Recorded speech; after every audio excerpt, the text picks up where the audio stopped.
Radio City Podcast. Radio City Vikiயின் 0 to Hero. எப்பவுமே ஒருத்தரோட உருவத்தை வச்சு அவங்களை எடை போடக்கூடாது அப்படின்னு சொல்லுவாங்க.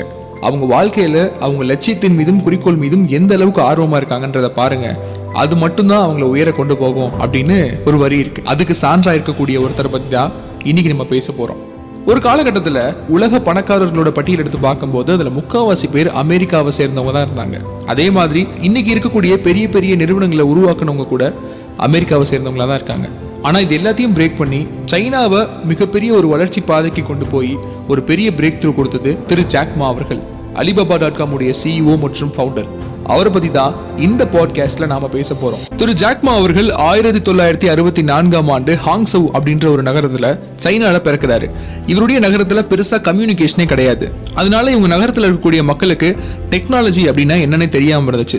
இவங்க நகரம் மட்டும் இல்ல, ஓவரால் 1964ல சைனாவுமே அதே நிலையில தான் இருந்துச்சுன்னு சொல்லணும். ஆனா இவருக்கு இந்த ஆங்கில மொழி கத்துக்கணும் அப்படின்னு சொல்லி ரொம்ப ஆசை இருந்திருக்குங்க சின்ன வயசுலயே. சரி, நம்ம ஊர்ல இருந்து 40 கிலோமீட்டர் பயணம் பண்ணோம்னா அங்க ஒரு டூரிஸ்ட் பிளேஸ் இருக்கு, அங்க நிறைய ஃபாரினர்ஸ் வருவாங்க, நம்ம அங்க போனா கத்துக்கலாமே, இங்கிலீஷ் கத்துக்கலாமேன்னு சொல்லிட்டு அந்த 8 வயசுலயே தினமும் 40 கிலோமீட்டர் சைக்கிள்ல பயணம் பண்ணுவாராம். அதே மாதிரி ஸ்கூல் லைஃப் எடுத்து பார்த்தோம் அப்படின்னா இவர் ரொம்ப ஒரு ஒஸ்டான ஸ்டூடெண்ட்னு சொல்றாங்க. ஒவ்வொரு கிளாஸ்லயும் 2 வருஷம் 3 வருஷம் ஃபெயில் ஆகி தான் படிப்பாராம். ஒரு வழியா தேடி கடைசியில காலேஜ் படிக்கலாம் அப்படின்னு போறப்போ என்ட்ரன்ஸ் எக்ஸாம்ல 3 வாட்டி ஃபெயில் ஆயிருக்காரு. 4வது வாட்டி எழுதும் போதுதான் ஜஸ்ட் பாஸ் ஆகி BA இங்கிலீஷ் படிக்கிறதுக்கான ஒரு வாய்ப்பு கிடைச்சது. ரொம்ப சந்தோஷமா ஏத்துக்கிட்டாரு, தனக்கு பிடிச்ச இங்கிலீஷே படிக்க போறோம்னு சொல்லி. அதுக்கப்புறம் மேல் படிப்பிற்காக ஹார்வர்ட் யூனிவர்சிட்டிக்கு ட்ரை பண்ணிருக்காரு. 10 முறை உனக்கு எங்க யூனிவர்சிட்டியில படிக்க தகுதி இல்லை அப்படின்னு சொல்லி நிராகரிச்சிருக்காங்க. ஆனா கிட்டத்தட்ட 10 வருஷம் கழிச்சு அவரையே திருப்பி எங்க ஸ்டூடெண்ட்ஸ்க்கு ஒரு மோட்டிவேஷன் லெக்சரா வாங்க அப்படின்னு கூப்பிட்டதும் உண்மைதான். ஸோ இதுதான் ஒரு மனுஷனோட உண்மையான சக்சஸ் நம்ம சொல்றோம்.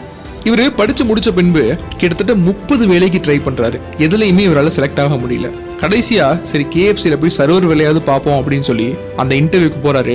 அங்க இவரோட சேர்ந்து மொத்தமா 24 பேர் அந்த இன்டர்வியூ அட்டன் பண்றாங்க. 23 பேருக்கு வேலை கிடைச்சிருது. அங்கேயும் இவர் நிராகரிக்கப்படுறாரு. வாழ்க்கையில மொத்தமா ஃபெயிலியர்ஸை மட்டும் பார்த்த ஒரு மனுஷன் அப்படின்னா நம்ம ஜாக்மான் தான் சொல்லணும். அப்போ ரொம்ப டிப்ரெஷன்ல இருந்தப்போ ஒரு சேஞ்ச்காக தன்னோட நண்பரோட அமெரிக்கா போயிருக்காரு. அங்க போய் பாக்குறாரு, ஒரு டப்பா மாதிரி இருக்கு, அதுல என்ன தட்டினாலும் ஆன்சர் வருது. ஜாக்மா தன்னோட வாழ்க்கையில 1996ல ஃபர்ஸ்ட் கம்ப்யூட்டரையும் இன்டர்நெட்டையும் அப்பதான் பாக்குறாரு. அப்போ ரொம்ப ஆர்வமா போய் சைனா பீர் அப்படின்னு ட்ரை பண்றாரு. மத்த நாட்டுல உள்ள எல்லா பீருமே வருது, சைனா பீர் மட்டும் வரல. இந்த நேரத்துல ஒரு சின்ன டிஸ்க்ளைமர், மது நாட்டிற்கும் வீட்டிற்கும் கேடு. தன்னோட ஃப்ரெண்ட்ஸ் கிட்ட கேட்கிறாரு, ஏன் நம்ம சைனா பீர் மட்டும் வரலன்னு சொல்லி கேட்கும்போது அங்க இருந்து இந்த டீடைலை யாருமே அப்லோட் பண்ணல, அதனாலதான் நமக்கு இங்க சர்ச் பண்ணா வரமாட்டேது அப்படின்னு சொல்றப்போ யோசிக்கிறாரு ஜாக்மா. அப்ப சைனா இன்டர்நெட்லயும் கம்ப்யூட்டர்லயும் இன்னும் டெவலப் ஆகல, சோ நம்மளுடைய பாதை அதுதான் முடிவு பண்றாரு. தன்னோட ஃப்ரெண்ட்ஸ் கிட்ட காசு கேட்கிறாரு. இவரை நம்பி யாருமே இன்வெஸ்ட் பண்ண தயாரா இல்ல. அப்போ இவர் சூதாட்டம்ல விளையாண்டு $60 ஜெயிக்கிறாரு. தன்னோட ஃப்ரெண்டை மீட் பண்ணி Yellow Pages அப்படின்ற ஒரு வெப்சைட்டை உருவாக்குறாரு. சைனால முதல்ல ஆரம்பிக்கப்பட்ட வெப்சைட் Yellow Pages தான். இவருக்கு மனசுல ரொம்ப சந்தோஷம், லைஃப்ல எதையோ சாதிச்சிட்டோம், நம்ம இனிமே நமக்கு வெற்றி தான் அப்படின்னு சொல்லி தன்னோட மனைவி, ஃபேமிலி, ஃப்ரெண்ட்ஸ் எல்லாத்தையுமே கூப்பிட்டு ஒரு மிகப்பெரிய ஹால்ல பார்ட்டி அரேஞ்ச் பண்ணி அங்க லான்ச் பண்றாரு தன்னோட பிசினஸ். அப்போ இவர் போய் என்டர் பட்டனை தட்டுறாரு, வெப்சைட் கிராஷ். பயங்கரமான டிப்ரெஷனுக்கு போயிடுறாரு. அப்ப டிப்ரெஷன்ல இருந்தாலும் திரு ஜாக்மா அவர்கள் தன்னோட தன்னம்பிக்கையை கைவிடவே இல்லை. இவர் பார்க்கவும் ரொம்ப ஹேண்ட்ஸமா இல்ல. ரெண்டாவது, வாழ்க்கையில நிறைய ஃபெயிலியர்ஸை பார்த்திருக்காரு.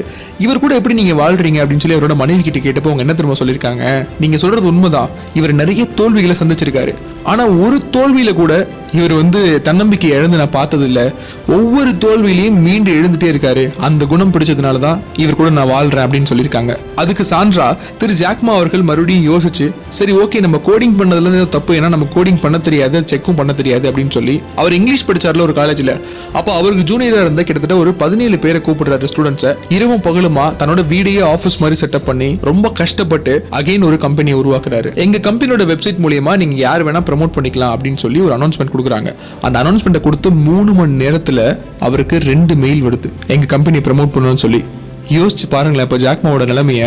லைஃப்ல பிறந்ததுல இருந்து வெறும் தோல்வியை மட்டும் பார்த்து வெற்றின்ற ஒரு வார்த்தைக்கான அர்த்தமே மறந்து போயிருக்கக்கூடிய அந்த சிச்சுவேஷன்ல இவர் லைஃப்ல கிடைக்கக்கூடிய அந்த முதல் வெற்றி எவ்வளவு சந்தோஷமா இருக்கும்ல. ஒரு மனுஷன் தோல்வியில இருக்கப்பே இவ்வளவு போராடி இருக்காரு அப்படின்னா சந்தோஷமா இருக்கும் போது எவ்வளவு போராடி இருப்பாரு. அதுக்கப்புறம் அந்த கம்பெனி என்ன பண்றாங்க அப்படின்னா ப்ரமோஷன் அப்படின்றத தாண்டி நாமளே டெலிவரி பண்ணலாமே அவங்களோட ப்ராடக்ட்ஸ் சொல்லி Alibaba.com அப்படின்ற ஒரு விஷயத்தை உருவாக்குறாங்க. கடுமையான உழைப்புக்கு பின் 2014ஆம் ஆண்டுல Alibaba.com உடைய ரெவென்யூ $25 பில்லியன் இருக்கு. அது மட்டும் இல்லாம பங்குச்சந்தை மூலியமா அதிகமான நிதி திரட்டிய ஒரு நிறுவனம் alibaba.com தான் அப்படின்னு நிரூபிக்கிறாங்க. திரு ஜாக்மா அவர்கள் ரொம்ப ஸ்ட்ராங்கா இளைஞர்களுக்கு சொல்றது 3 விஷயங்க. ஒண்ணு, இன்னைக்கு நாள் நமக்கு கடினமா இருக்கலாம், நாளைக்கு ஏன் இதை விட மோசமா இருக்கலாம், ஆனா நாளை மறுநாள் நிச்சயமா சூரிய ஒளிக்கு இணையான ஒரு பிரகாசம் வாழ்க்கையில காத்துக்கிட்டு இருக்கு. அதுக்கு நம்ம தொடர்ந்து போராடி அந்த இடத்துக்கு போகணும். அதே மாதிரி நீங்க ஒரு முயற்சி பண்றப்போ அதுல தோல்வி அடைறீங்க அப்படின்னா அது ரொம்ப சாதாரணமான விஷயம். ஆனா நீங்க எப்ப முயற்சியை கைவிடுறீங்களோ அதுதான் உங்க வாழ்க்கையோட மிகப்பெரிய தோல்வின்னு சொல்றாரு திரு ஜாக்மா. இதெல்லாம் தாண்டி உங்க வெற்றிக்கு காரணம் என்ன அப்படின்னு சொல்லி கேட்கும்போது, என் லைஃப்ல ஒவ்வொருத்தரும் என்ன பைத்தியக்காரன், என்னால சக்சஸ் பண்ண முடியாதுன்னு சொல்றப்போ நான் அவங்க எல்லாரையுமே முட்டாள்களா பார்த்தேன். அதனாலதான் இன்னைக்கு நான் ஒரு சக்சஸ்ஃபுல் பர்சனா இருக்கேன்னு சொல்லியிருக்காரு. சில ஆண்டுகளுக்கு முன்பு தன்னோட alibaba.com உடைய CEO பதவியிலிருந்து விலகி எஜுகேஷன் சேரிட்டிக்காக நிறைய விஷயங்கள் பண்ண போறேன்னு சொல்லி மக்களுக்கான தொண்டு பணிகளில் ஈடுபட்டு இருக்காரு திரு ஜாக்மா. மொத்தமா லைஃப்ல ஒரு கட்டம் வரைக்கும் ஃபெயிலியர்ஸ் மட்டுமே பார்த்து எப்பயுமே தன்னம்பிக்கையை விடாம கண்டிப்பா என்னைக்காவது ஒரு நாள் அது என்னுடைய நாளா இருக்குன்ற நம்பிக்கையோட போராடி இன்னைக்கு பல இளைஞர்களுக்கு ஒரு மிகப்பெரிய மோட்டிவேஷனலா இருக்கக்கூடிய திரு ஜாக்மா அவர்கள் தான் இன்னைக்கு நம்ம hero. Radio City Podcast. Radio City Vicky in 0 to Hero.